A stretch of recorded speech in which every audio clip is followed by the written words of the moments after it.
Did you guys see Muppets Most Wanted? No, Yes. it's on my Netflix list now because I'm like, That's I the should watch it. I like Muppet shit, and it's a Muppet movie, and even It's if the it's second new one, right? Yes. And Yeah, with I Ricky never. Gervais. Yeah, I think I saw it. Yep. I never saw it, but it was Steve Whitmire's last feature as Kermit. And from what I understand, the plot of the movie is an imposter frog named Constantine is learning to like mimic Kermit's voice so he can impersonate him.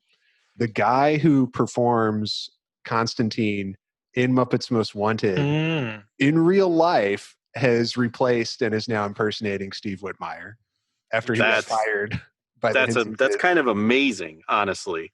Yeah. Like he was like, what if this was his plan all along? Yeah. Or he had done a Kermit voice, or he knows how to use the puppet. Just hire the He guy. was greasing some palms in there, and it was like, I'll be Kermit in this movie, and then they'll be like, oh, he's pretty good Kermit, and then frame Steve Whitmire for something. I don't know. The Henson kids were like, in the next movie, we want it to be a more mature sexual Kermit, and Steve Whitmire was like, I don't know about that, guys. I'm not sure Jim would have wanted that. They were like, you're fired. Constantine, get in here. Yes. Smoking a cigarette. Yeah. The more I read about it, the more I think Steve Whitmire was on the right side in that dispute. And then he couldn't find work, so he had to go perform in that fucking what was the name of that movie that came out? That adult puppet movie that everyone hated. Murders. Happy Time Murders. The Happy Time Murders? Yeah, I didn't see it. No. Looked so fucking awful. Steve's not in that. That was directed by Brian joke. Henson. Yeah. So Brian Henson, the guy who fired Steve Whitmire, made the Happy Time Murders. Jim, this is what your children are doing. Why couldn't you have gone to the doctor in 1994? Why? No, man, he saw it coming.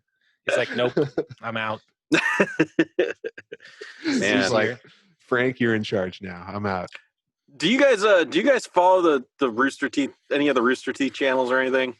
No. I pretty much just watch Let's Play, Achievement Hunters.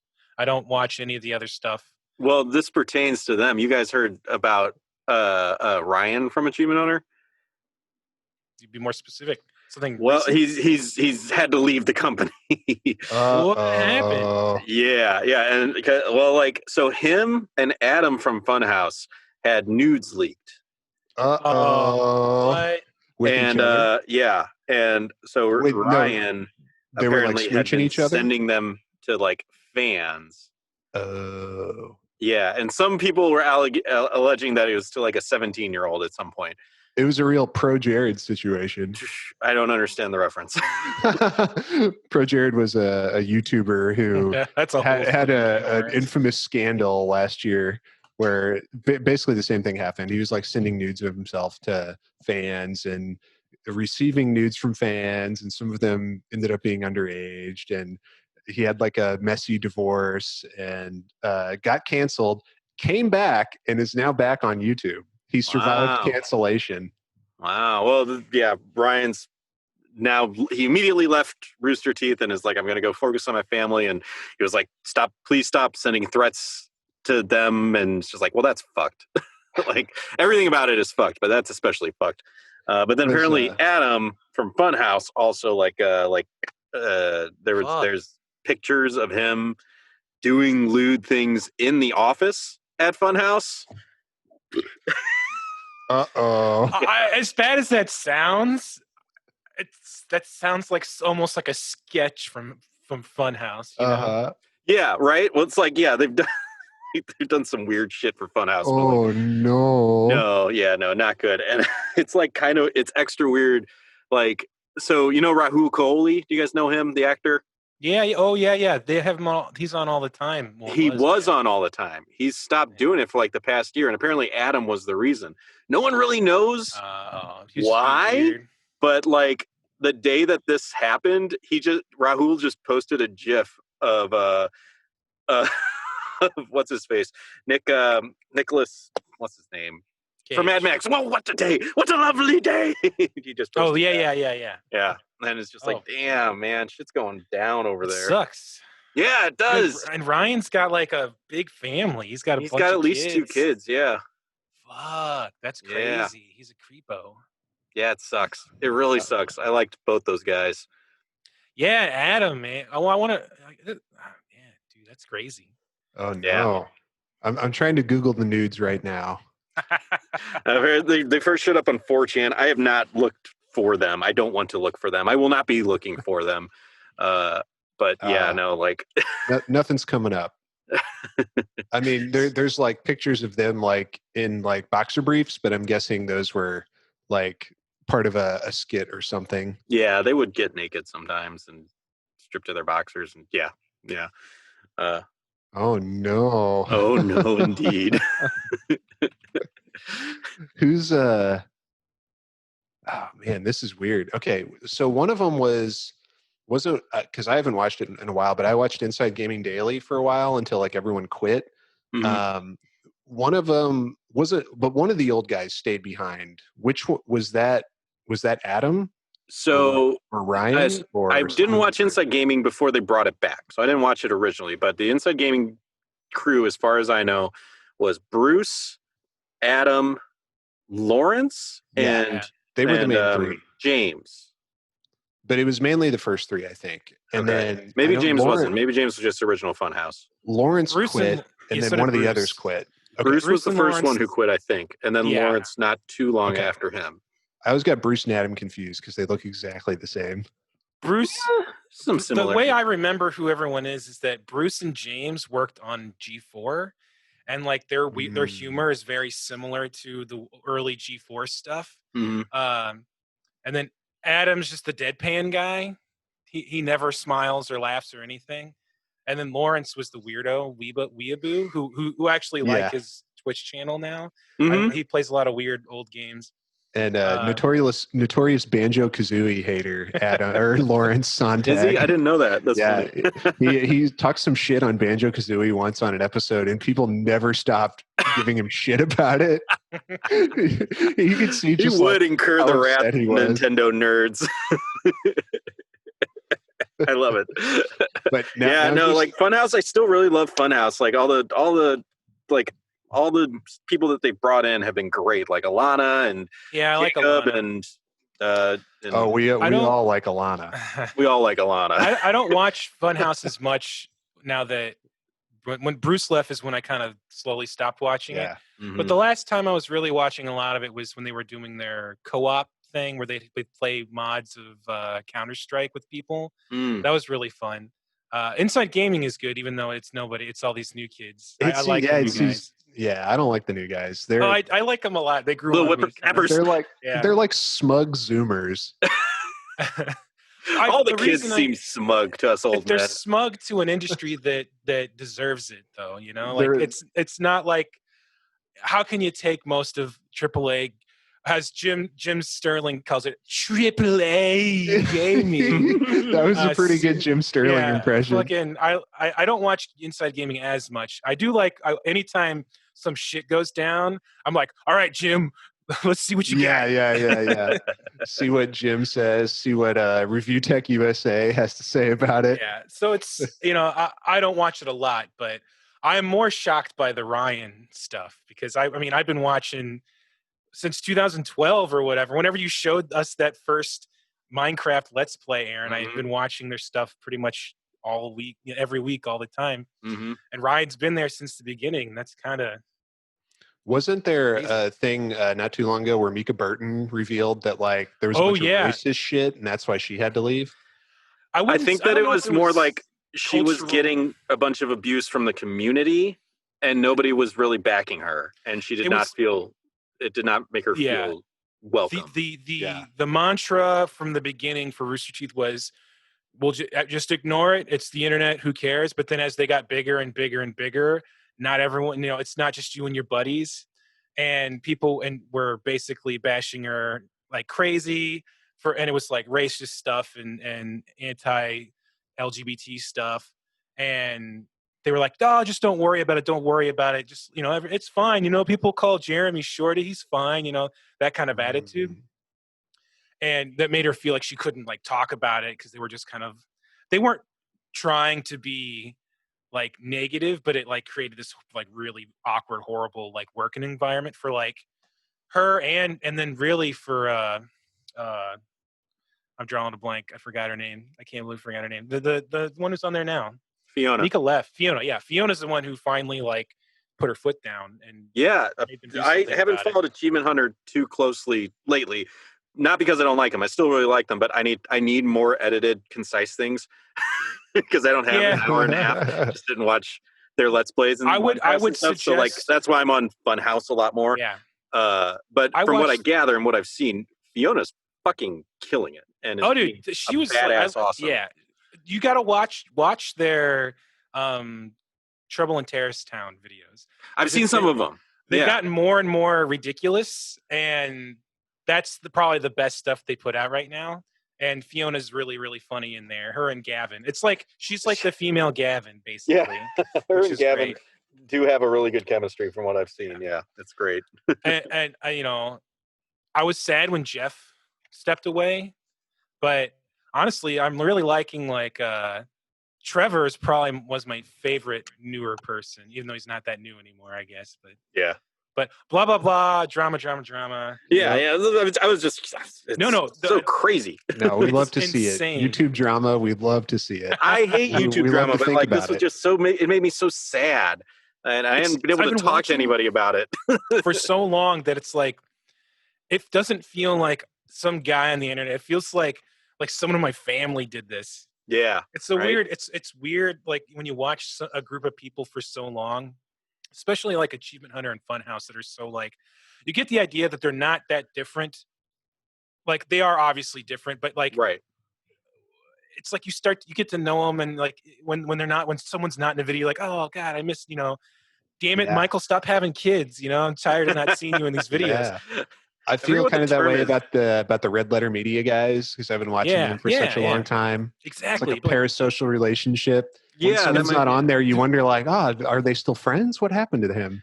I mean, it'd be like if people found out that Rich Evans was a pedophile or something. I would not be surprised. I said find out. I didn't say accuse. Everyone suspects, but like it'd be like that would not shock me. It would just be crazy because like it's like that's gonna have like a huge effect on Achievement Hunter. Like they're gonna have to talk about it. They can't just like ignore it. And like Ryan's gonna be gone. Yep. Ryan's it's almost like it's like if Jack, Gavin, or Michael that's the they can't do lads and gents in there. There's only one gent now, and that's Jack. Yeah. Yeah. I mean, there's only two lads, so Yeah. Yeah. Man, that's crazy. God damn it, Ryan. Stop being perverts on the internet, everybody. That's only for anonymous people. I was devastated when the entire Smash Brothers competitive community all went down for being fucking creepy pederasts. Dude, that one. But I said to myself, at least we still have Achievement Hunter. Did you see some of the videos of the older woman and like that young kid? No. Dude, it's creepy as fuck. Like he was like 14 and like she was like 19 or 18. Jesus. And there's video of her like following him around in a tournament and they're hugging each other and all this kind of weird. It's fucked up. And like he said they got into a sexual relationship and like, oh damn. Oh man, yeah. And there's like it's like you see her like being really like touchy feely with him, and it's like fuck. And this is why women shouldn't be allowed in video game tournaments. That's right. All women's are queens. all girls. If she, what's the other guy say? You know what I'm talking about? The Star Wars thing. Mm-mm. Oh my! It's like two fat guys with lightsabers, and like the first guy, he like turns it on. It's like a Jedi one. He's like, "All women's are queens," and the other guy says, "If she breathes, she's a thought." And then they like run at each other. Like stupid internet. Incredible. Well, speaking of Star Wars, guys, I'm going to say something that you might not appreciate. Okay. I wish that we were playing Dark Forces instead of Doom. Is that the FPS game that was on N64? No, that was No, Shadows well, of it the was a Empire. PC game first. I don't know if it was. It's actually the Jedi Knight series of games, and there are like 4 of them, and they start first-person shooter, like it's basically Doom Star Wars, Yes. and then it ends with Jedi Knight, Jedi Academy. It's like the one where it's like this is really nerdy, but like in G4 when they first were on, they had this show called Arena, and like they always ended it with 3-on-3 matches in Jedi Knight, Jedi Academy. But you can go. It kind of got more third person, but you could play the whole game in first person in that. But yeah, it's the whole series, and the first one runs in DOSBox just like Doom used to, and it's basically a Doom clone, but it's Star Wars stuff. And I think in the second one, I don't know if in the first one, but I think in the second one you get your lightsaber and you get like force powers and stuff. You I don't think in we the have first one. So, as far as I recall, because we might have never actually beaten it because we were pretty young, but it's all on Steam, and it's always like super cheap during this. Yeah, it was available on on PS3 too. I might pick it up on that depending on the prices. I love a good controller in my hands. You know, it's like all the blasters from Star Wars and like thermal detonators and a million stormtroopers. The enemy variety is wading through stormtroopers. Yeah, not quite as diverse as it is in Doom.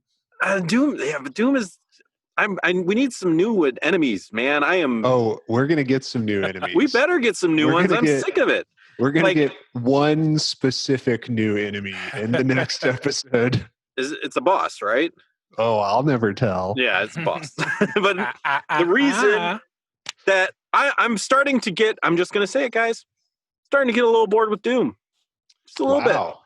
I got bored in E1 a little bit, but E2 has firmly held my interest. E2's been good. I've enjoyed it, but I'm like, it was this last a little bit of story. Let's get into it. Let's get in because I think that's what I was trying to do. I want to get into it. Yeah. Before we get into it, boys, I have a little something for us to set the stage.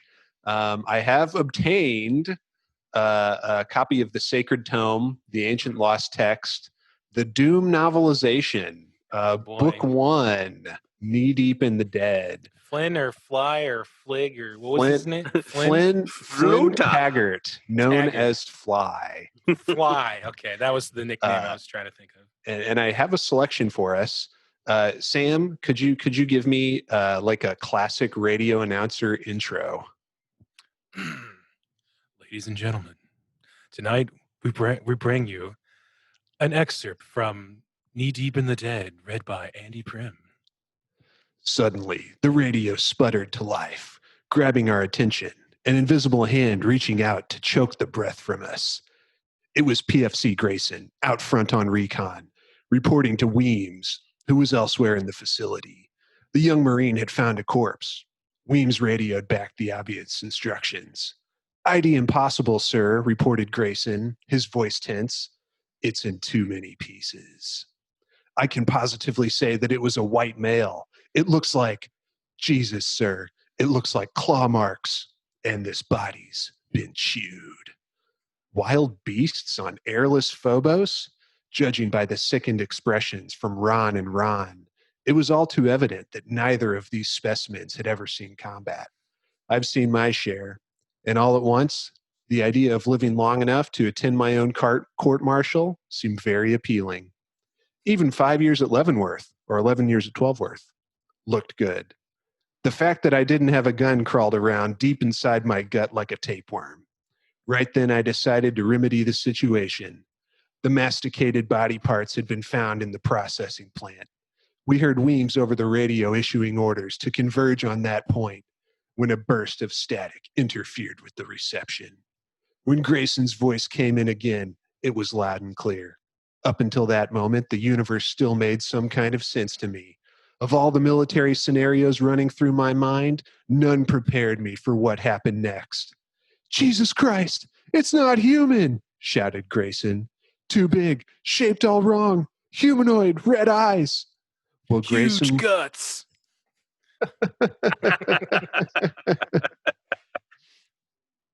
While Grayson was providing this fragmentary report, he punctuated his description with bursts from his rifle. Before he could become more coherent, we heard an inarticulate roar of animal pain from whatever he was shooting. And then he shouted, I can't put it down. The next scream we heard was fully human. Amazing. That is some masterful prose right there. I love it. Incredible. Definite Abhu and whatever the other guy's name was. You done good. You done good. You done the Doom guy proud. Papa Doom guy smiles upon thee. Okay, well, there's more where that came from, folks. So you can expect some more dramatic readings in the future. Perhaps not all by me. Perhaps my co-hosts will give it a stab at some point. But fellas, let's get into it. So here we are, one stage at a time. I'm Andy. That's Aaron and Sam. And today we're playing the Spawning Vats, which is Mission 7 of Episode 2 of Doom from 1993 for the personal computer and many other consoles as well. Fellas, what did we think of the Spawning Vats? I think I got a little Doom fatigue on this level, like Aaron was talking about. It's big, and there is a new power up that threw me off. It's invincibility. Yeah, I forgot about that. Yeah. It's in there a couple of times, and I felt the first time it was a little unnecessary. At least how I've been playing. I'm getting used to playing on the ultra violence difficulty now. It was sprawling. I didn't even. It was even. How do I explain this? It required effort just to look at the map and make sense of the map when I was looking at it because there's so much vector going on. Dude, take a look at this motherfucking thing. I 100%ed the level. Like I got everything. But man, was it just like I spent a lot of time on this map, like going around the level, just looking at the map. It actually killed me one time. Right, there's a place at the exit where there's nukage on the left and right, no way out of it, and I fell into it and had to restart after a save. We haven't seen that in a while. I got there and I was like, is there a door? Is there a secret down there? A door? Can I see a door? Nope, can't. I'm not going to try it.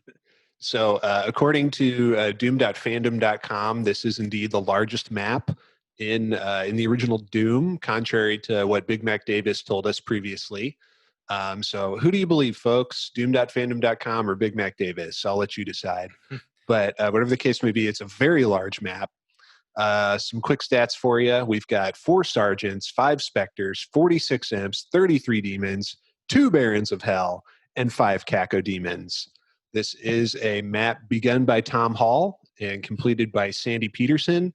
And the music track by our friend Bobby Prince is called Waltz of the Demons. It was another very modern kind of soundtrack. It didn't feel it's not like a cool like hardcore like rockin' soundtrack. It actually reminds me of like I mentioned off the podcast that I started playing Doom 64.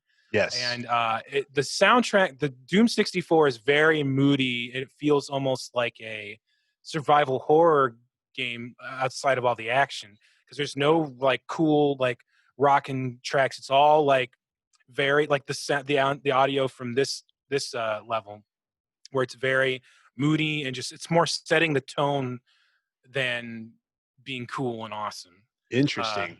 So maybe not as like frenetic or gets your adrenaline pumping the way the Doom soundtrack often does. Exactly. It like this track specifically reminded me of a very specific other video game, which is the very beginning of the first Resident Evil. Okay. There's a part where you go in. It's in a Resident Evil, zombies, survival horror. You go into this big mansion and you go left through this dining hall and then you go through the next door. And there's a zombie there. It's the first time you see one. And I guess it's really in 1 and 2, every time you run into like a certain monster for the first time, there's this, it's all like, boo, and it goes, dee-dee. Yeah. Dee-dee. This had the same kind of strike in it where you don't really notice the music until it goes, ooh-dee-dee, ooh-dee-dee. It's supposed to be like, violins doing like a real staccato or something. So interesting. So it's more like a jump scare kind of horror game. Sort of. It's weird because I'm playing on the hardest difficulty, so there's just an ass load of monsters, and it's fun. I was thinking about quick way to describe it.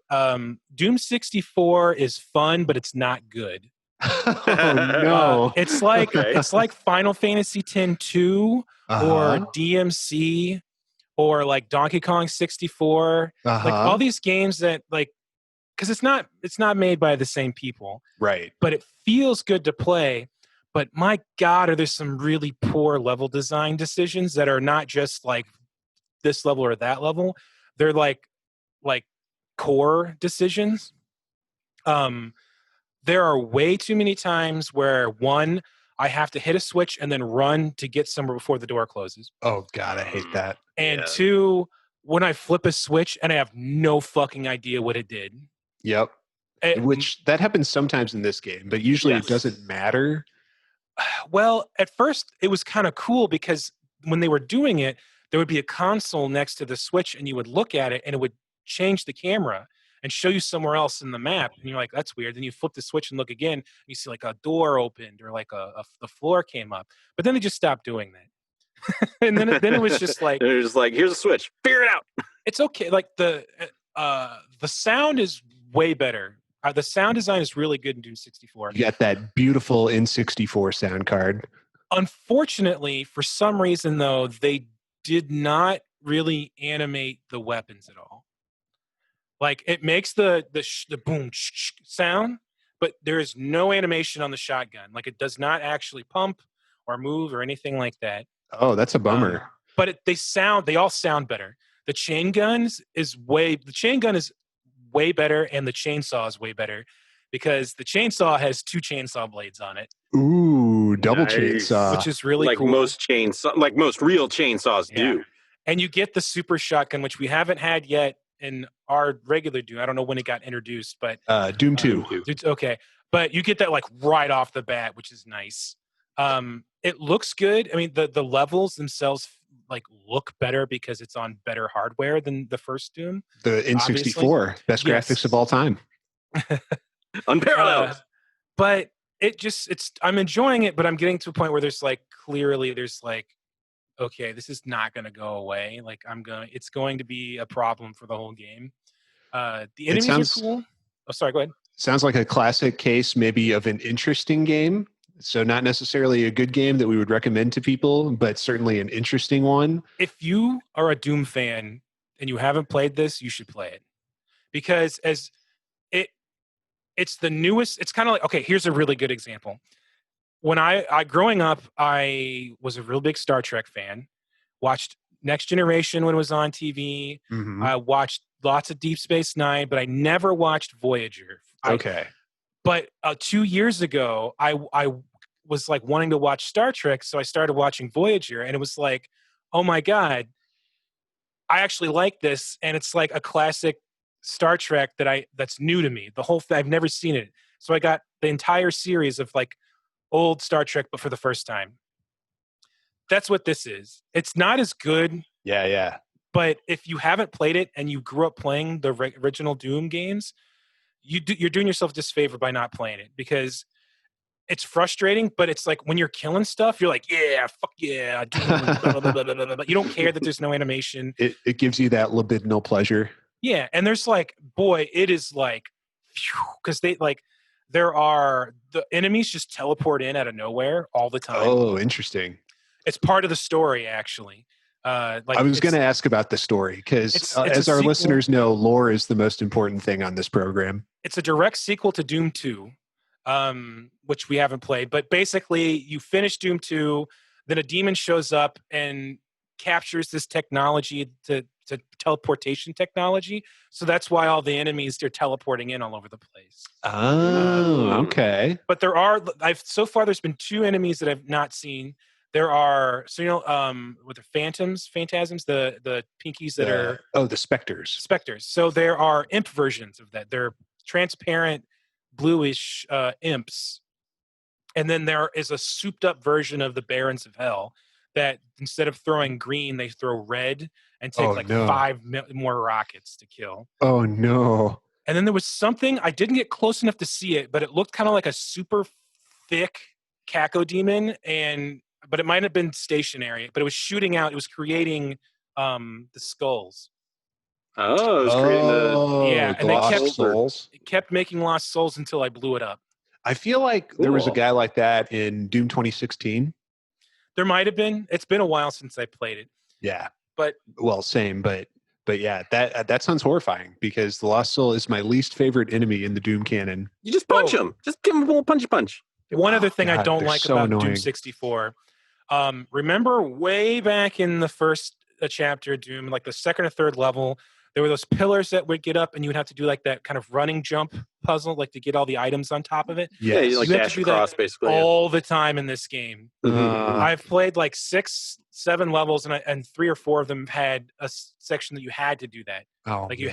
It's not super, super bad. These are all like small problems, but like they're glaring compared to like Romero levels and Sandy Peterson levels. There's unfortunately a lot of that in Doom 2 as well. Like, no proper jumping, but you're supposed to run and get over a gap by running fast enough at it, which is unfortunate. I mean, Doom 2 really does feel like kind of like an expansion level pack in a lot of ways.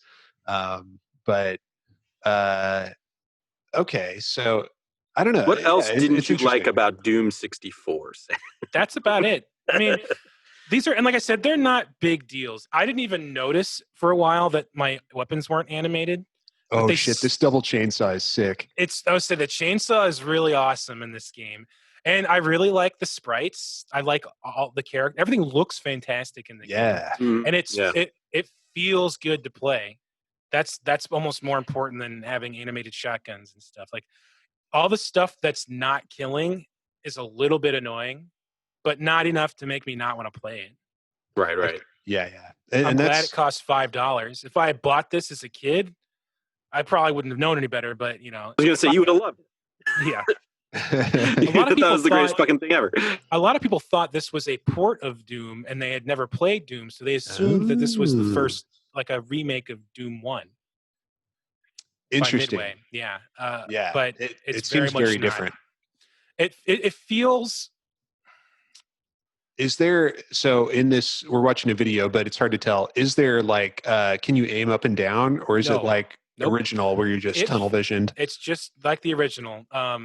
As God intended. That it's like the freshest you're gonna get of that old style of first person shooter. And the one thing that I even thought about modding in, you'll notice there is, what do you see is like glaringly missing from this in the UI? His face. The UI. Look at the UI. There's no Doom guy bleeding down there. Yeah, it's very sparse. Honestly, I'm torn on it because I like the nostalgia of the face, but having the minimum, like just the numbers there, it's kind of nice because it kind of pulls you in more. It kind of goes with what they were going for in this game, which was more immersive, more horror. You know, the music is unobtrusive, so the UI is unobtrusive. Even the animations are keeping you looking ahead and fighting instead of looking down at anywhere else. Yeah, it seems arcadey, like less like GoldenEye, like sneaking around and aiming precisely, and more like just barrel forward, cut them up with your double chainsaw. I was watching a review on it, and apparently in this version of Doom 64, there's like an extra 2 levels, an extra 1, 2, 3 levels, and they basically there's something in the game that ties it into Doom Eternal, like directly. Oh, yeah. So I don't know. Yeah, I have to look back into it, but definitely, if someone likes Doom enough to listen to this podcast, go get Doom 64. Yeah, it's fun. It's a lot of fun. Cool. And we're back. I've survived cancellation. Just barely, by the skin of your teeth. Don't let it happen again, Andy. You can cancel me 1,000 times and I will rise 1,001. But now we're talking about Doom. Are we still talking about Doom? What are we talking about? We've always been talking about Doom. except for all the bullshit we talked about during the first 20 minutes of this podcast. We were that might talking make about it. That might not. We don't know. We just finished talking about Doom 64, but now we're Yes. moving back to Doom for the everything. For the everything. So this is the Spawning Vats, an enormous level. Huge. I actually like this level a lot. I know you guys weren't the biggest fans, maybe a little bit of Doom burnout happening, but I liked the atmosphere here. It felt like maybe more like a horror level than some of the others. I like the spawning vat like theme. Like you even find like green vats where you imagine they're growing these like demons, from like the orcs in Isengard in Lord of uncovering, wiping the what's it? Ah, dang it! I can't remember. Nukage off their faces. yeah.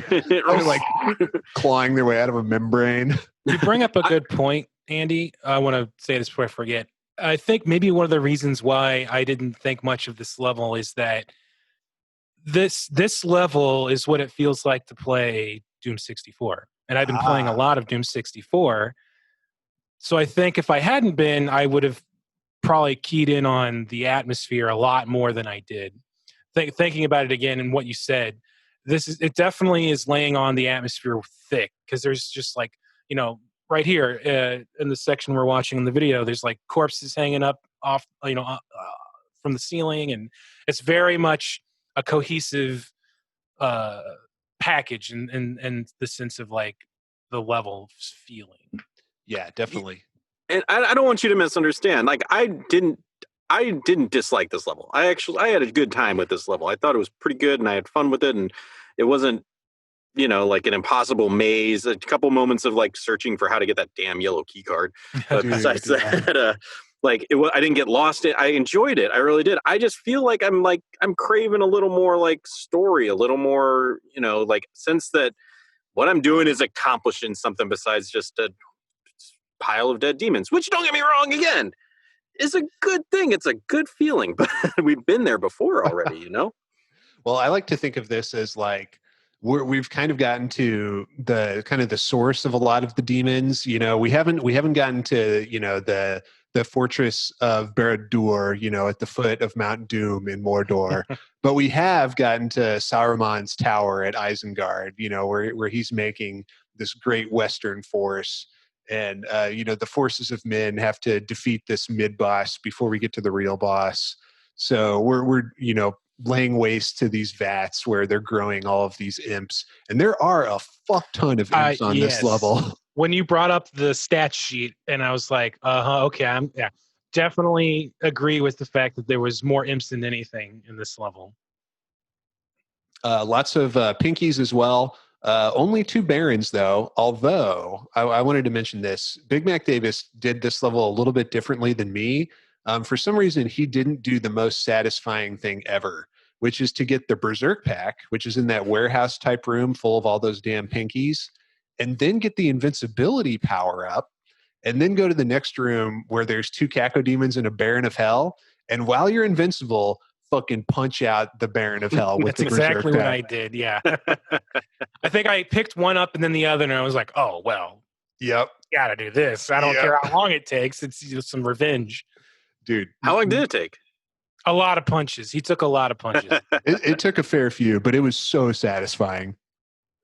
And you're invincible, but he still like knocks you back with like his green flames.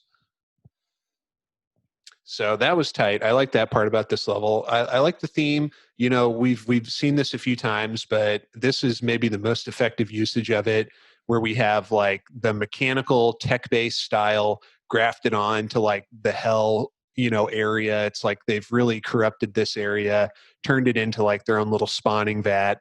Just like how Saruman ripped up all those beautiful trees outside of Isengard and dug those huge pits so that he could create all those fucking mud orcs out of the ground. You got to write a dissertation on how Doom is actually set in the Lord of the Rings universe. Look, all the similarities are there. We've received the documents. Doom guy is actually Aragorn, son of Arathorn. Wait, Flynn what?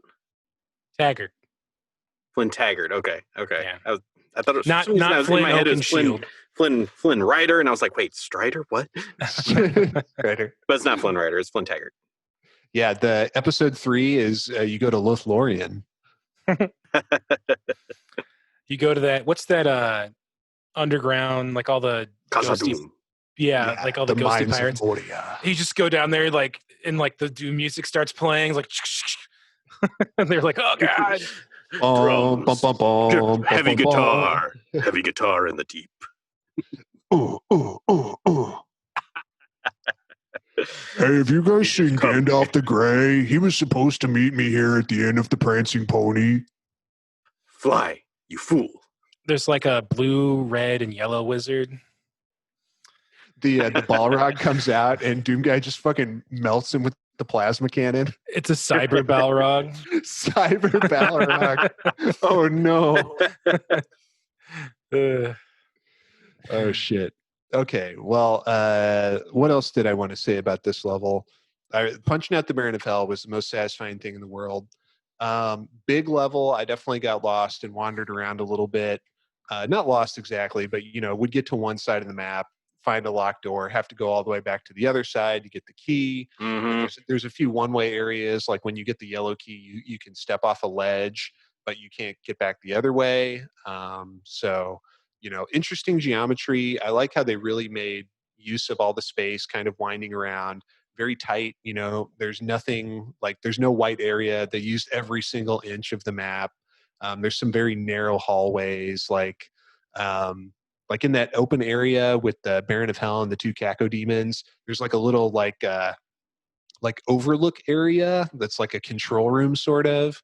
And I missed the stairs going up there my first time because they're really narrow. But then you go up there, there's a switch, and then another little tiny narrow staircase opens up, and there's a little secret in there. So yeah, I like all that stuff. And I like that we get to see like every kind of area that we've seen so far. It's like a clip show or a medley. We got the warehouse. We got the castle. Yeah, when we got back to the warehouse, I was like, hey, I haven't seen you in a while. So it's like a Hall Peterson level, right? You said? Correct. It really feels like, maybe Hall did a whole level, but Peterson's pride couldn't let it slip through. So he did a whole level, and they just smashed the two together. Yeah, maybe so. I mean, not in like any kind of like poor like design, but just the fact that it's so big. Right. Yeah. Peterson's Mormon pride wouldn't let Hall take any credit. It's really compact too. If you look at the map itself, there's no real empty spaces between the rooms, like in some of the levels. It's like a very solid square, just jam packed full of different stuff. So I read on doom.fandom.com that originally this was going to be a hangar style of level. And it would probably have come a lot earlier in the game. But after Tom Hall was fired or quit, depending on your interpretation, Sandy Peterson came in and kind of totally reworked it to be a spawning vat theme, and then moved it to come a little bit later. And this is the last proper level of episode 2, since the next level is just a boss fight.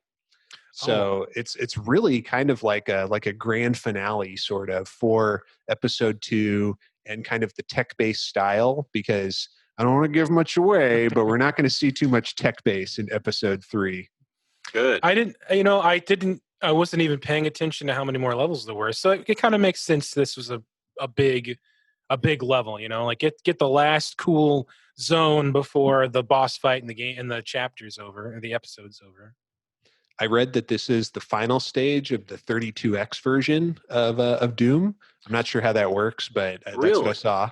And also, apparently in the PlayStation and 32X versions, and probably some others, even though this stage is included, it's shrunk down a lot and changed significantly because the size of it just like wouldn't fit. It makes kind of amazing how like porting it over to those, like, if there wasn't room for the game, just don't bother with it, right? I guess Doom has to be on everything. But make Doom money. That Doom money, can't leave it on the table. It's like the Michael Jordan of video games. Speaking of Doom money, this is a little history side note. all the founders of id Software had like equal participation rights, but they wanted like everything to be cooperative. So the agreement was that like if any of them left id for any reason, they would forfeit all rights to participate in any of like, the royalties or anything like that. So when Tom Hall quit before Doom was even out, he lost any rights to participate in revenue from it. So he made nothing off of Doom sales. That's too bad. Yeah, he must have really, really either was forced out or really, really wanted out. He really hated it. Yeah. Yeah. We're going to do in a future episode, maybe the next episode, a deeper dive on Tom Hall and maybe some of the things that led to clashes. If he knew that, maybe there was a possibility that because he had a different vision for Doom, right? Completely different. Yeah. So maybe this whole Doom Bible. I've seen some, that was that's something else. But like he might have felt that he didn't have faith in the current product maybe and was like, well, it doesn't matter. We're not going to make any money. Who cares? Nobody wants this game. Yeah. Game anyway. Without my Doom Bible, it's not going to be any good. I was thinking of the, was it the 3DO version was going to have live action cutscenes? Whoa. There's photos there's photos like the original Resident Evil with those live action cutscenes. The video I've seen is a guy dressed up as a Baron of Hell, I guess. It's kind of hard to tell because it's kind of goofy 90s. We'll just make a version we think it looks like. Holding up a woman and the Doom guy's like going, like Arlene. I'm never going to score now. Wait, does that Kelko demon have 2 buttholes? Maybe I will score. Fly, it's your lucky day. Damn, I'm good. No, wait, no, that's Duke Nukem. Oh, you meant to say, knock, knock, who's there? My dick, dick, me. You've got huge guts. I'm going to get up in those huge guts. Here, let me show you guys this. All right, I'll unshare my screen so you can clue us in here. Can you see that? Oh, damn. Wow. Yeah. Whoa. I don't know. My AI is acting weird. Yeah, her head's gone. Yeah. Oh, you know what it is? It's my profile. It's like... your profile pics like jumping in. It's kind of like, basically, it's just a woman going, but you got the good picture. Like, it's like, it's some kind of weird, like, I guess it's a Baron of Hell. Yeah. They were going to have like live action... there's going to be live action. That's awesome. They should have done that. That's sick. I would, as much as I love Carl Urban, that's the movie I want to see. We'll definitely, I feel like we should do a whole special episode where we review Doom the movie starring Dwayne "The Rock" Johnson and Carl Urban, but we can discuss that further at a later date. I mean, I think that we should have like towards the end, we should go through every Doom iteration, every Doom, because I guess there's only 2. There's Doom and Doom Annihilation, but I thought there were more. I think it's movies, just those 2, but and there might be like cartoons or other animated things. Who knows? Doom the movie definitely those 2. Sucks. Doom the movie fucking sucks. Which one? Both of them? I saw all of the first one and about 10 minutes of the second one. And I think the second one was truer to Doom than the original movie. But I remember I didn't have very high standards for horror movies growing up. And that was one of 2 movies in my lifetime that I've left pissed off after I saw it. One was Doom, and the second one was Batman versus Superman: Dawn of Justice. Ah, baby. Yeah. Well, you got to watch the Snyder cut on both of those, actually. Little known fact, Zack Snyder did a recut of Doom the movie. Really? No. You got me. I hope so. It was Justice League that he has the cut on, and I'm actually looking forward to that. Right. Are you? Because my expectations were it has to be better than Batman versus Superman, which was my least favorite movie of all time. So Justice League was better than that movie. Yeah, the not Zack Snyder version was better. Yeah. It doesn't have to be better because it's different. It's going to be all Zack Snyder's vision, which is what Batman versus Superman was. But I know, but I don't want to believe this, but from what I've looked into, Josh Whedon actually made it worse. I can believe that. Him in the studio, he got it and they changed it because the studio freaked out. They made now this is not Josh Whedon solely doing something, right? His stuff is good. Here, that's over here. This is like the studio forcing him at gunpoint to fix the Snyder cut with all these weird, like the mustache thing and all that stuff is not even the mustache in the thing is cut. weird. Mustache. So it does feel disjointed. It was monkeyed with and re-edited a bunch of times. It's like almost an hour longer with the stuff they took out of it. But that doesn't make me. I don't feel good about that. I don't need to see. I feel great about it. It's still way down here. It's just above the worst thing I ever seen on film. Yeah. So like, which is Doom and Batman versus Superman, which was by Zack Snyder. No, Doom is way better than Batman versus Superman. that is literally the worst movie ever made. It is the fucking slap in the face to one, people who like DC Comics, and two, people who like good movies. It's a double whammy. Yeah. It makes no let's not get into it. It makes no sense. The end. Yeah, no, it doesn't. It's terrible. I hated it. It's just double plus ungood. It made me like Sucker Punch more than that. And Sucker Punch is a movie that was like that's a almost barrel good movie. It's like they had a cool idea, but then they just went one too many levels deep in on the idea, and it ruins the movie completely. Mm-hmm. All I'm going to say about the Batman vs. Superman Snyder cut is the trailer did not make me confident that it was any good. Sorry, that's what I meant. It's Justice League. That shot of Apocalypse, they felt that was okay enough to put in it looked terrible. He looked awful. And the contrived, terrible Hallelujah song that they stuck in there, like, fuck off. I'm not excited about it. Was it Leonard Cohen's version of Hallelujah? Probably. I'm not sure. And then he would say Hallelujah. I don't remember. I'm just assuming because it's what every fucking movie is nowadays. It would go Hallelujah, and then go boom with a bunch of reverb, and then he'd reverb. Cut to someone getting punched, and then boom, boom. Yeah. Of course, I can see it in my head. You describing it like that. You know what fucking song did it? What I realized that was the worst thing they've ever done in Hollywood for trailers? Which one? Fucking Jurassic Park. Where they're like, da-na-na. Oh, yeah. Yeah. Oh, you mean like Jurassic World? One of the Jurassic Worlds. That theme where they did it to that, and it was just like, oh. Dude, Jurassic World was one of the stinkiest movies I've ever seen. Big old stinky poo, yeah. I saw the first Jurassic World, and I was like, that was really dumb, but I guess it was kind of entertaining. And then I heard all about the second one. Never saw the second one. Yeah, it's like, you know what? I think we're gonna put Jurassic Park. I don't even think I want to watch the old ones anymore.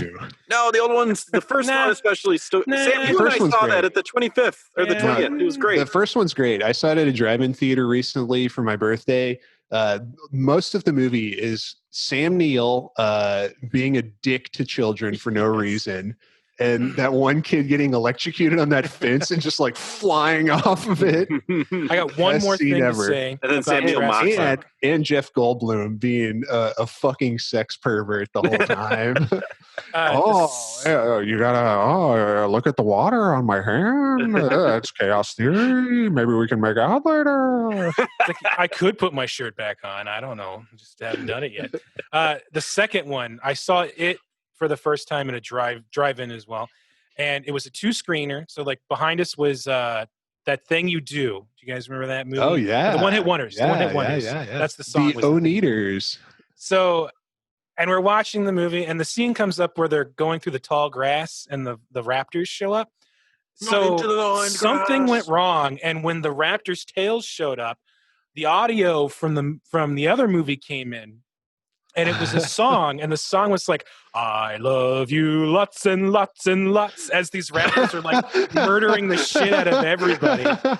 And I'll never forget that. It was perfect timing, and I love that. It's such a fond memory that me and my dad, we were on a road trip to, it was either to Dayton, Ohio to see the last Cinetopia screen.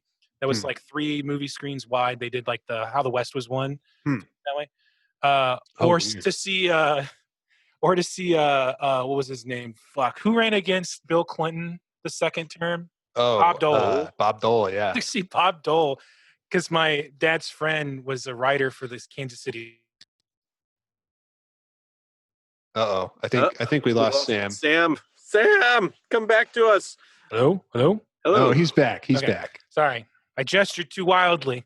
You Get worked got up too about Bob excited Dole. I about get Bob it. Dole. But Bob Dole did not like Jurassic Park 2.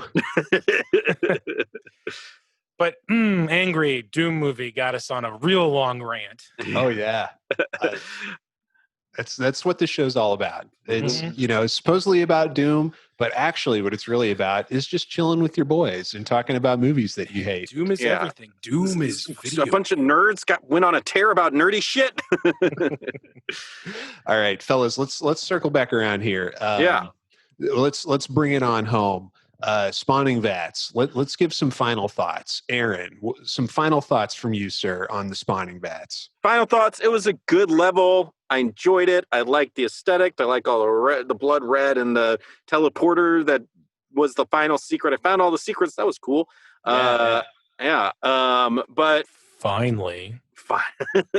Congratulations. But you've come so far. I have. I'm really proud of myself. Gold star for me right there on my forehead.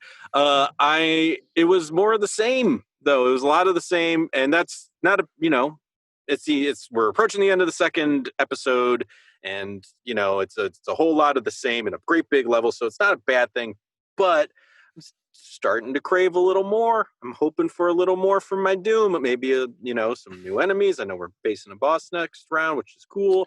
I'd like some new enemies, new weapons, story, something new. I'm starting to want more out of this relationship, Doom. So I'm hopeful that they will supply it. This level though didn't. It's not going to stick out to me as anything except for more of the same. But anyways, like I said, I did enjoy it. It was fun. It's always fun to run through and shoot a bunch of demons, but I'm looking for more, hoping Doom brings it. You might want to try bumping up no jokes aside, like bumping it up to ultra violence. You might have a little more fun with the wider variety of enemies. But it's not a more wider variety of enemies, it's just more of the same enemies. This is the obligatory part of the show where me and Sam act superior because we're playing on harder difficulty. Sam, final thoughts on the Spawning Vat. Initially, I agreed with Aaron. On retrospect and thinking about how Doom 64 has affected my outlook on this, because if this level is a lot of what Doom 64 does, which is this is actually kind of a big step in a different direction if they keep going this way. That is, I don't know, I haven't played past this level, but a step towards away from butt rock Resident Evil the movie, like action shooter demons, to more of a Mila Jovovich and skin tight leather. Yeah, like more of a moody thematic shooter, which is all that Doom 64 is now. And I think that's the reason why I didn't really notice it, because it is very different if just thinking about it from previous levels. And there was like maybe one other level that I mentioned before that was kind of like this, that it is definitely more horror feeling than previous levels ish. I enjoyed this level quite a lot. I think this is probably one of the standouts for me in all of episode 2. But I agree with you guys. I am starting to feel some episode 2 fatigue, which I suppose is only natural since we're getting to the end of it here. But episode 3 is right around the corner, and oh baby, I can't wait. But no, on the whole, I quite like this level. It was a good challenge. It felt like, we were taking on a Herculean task, putting it into these spawning vats before, we challenged the big bad of episode 2. So with that said, we'll be wrapping it up here and moving on. By the way, I'll tell you what Big Neck Davis thought. He likes this level, although I think he's kind of mixed on it because of its size and all of the enemies. Like, there's a lot of enemies, and it's always fun to kill enemies, but there are a lot, and maybe it gets a little tiresome after you've killed your first 40 imps and there's still 30 more to go. But Big Mac Davis on the whole does not like episode 2. He thinks episode 2 is the worst of the original Doom. Really? Interesting. I love Big Mac Davis, but he's out of his goddamn mind if he thinks episode 1 is better than episode 2. Maybe there's just this nostalgia for the first episode for a lot of people, Like yeah, maybe probably. Get through it. Got through more levels in that than anything else. And like, I sort of like, there's a nostalgia factor almost for sure, but also like episode one's got almost an air of mystery, I guess. Mm-hmm. You got all these imps and you got all these possessed soldiers, and you're just like, what the fuck is going on? You're like, you're not confident yet necessarily. And so you're sort of fighting for your life a little bit, and you're not used to fighting these huge hordes of enemies. So it's sort of like, because it's meant to be played before you're like, it's the first level. It's not for it's the first stage. It's not for seasoned veterans. It's not. There's less hell stuff. We're scaling up. We're gradually seeing more and more enemies. Yeah, so I could see it being like his favorite over this one, because this one's like, you're in hell and there's cool hell aesthetics and everything, but it really is just like all the enemies except for, I think, the Lost Souls are the first enemies. They're introduced in episode 2. That might be the case. I forget if we saw Lost Souls in episode 1 or not. I think they're introduced in episode 2, and they're the only new enemy. So like, again, it's just a lot of the same enemies in the same rooms. Even the Barons of Hell start to become just... You get used to them. I was thinking about this, and I haven't played the 3rd episode, and there's the 4th one, which kind of throws us off a little bit, but it's almost like the standard feelings people end up having for most trilogies, where like the first movie's great because it's building up to something.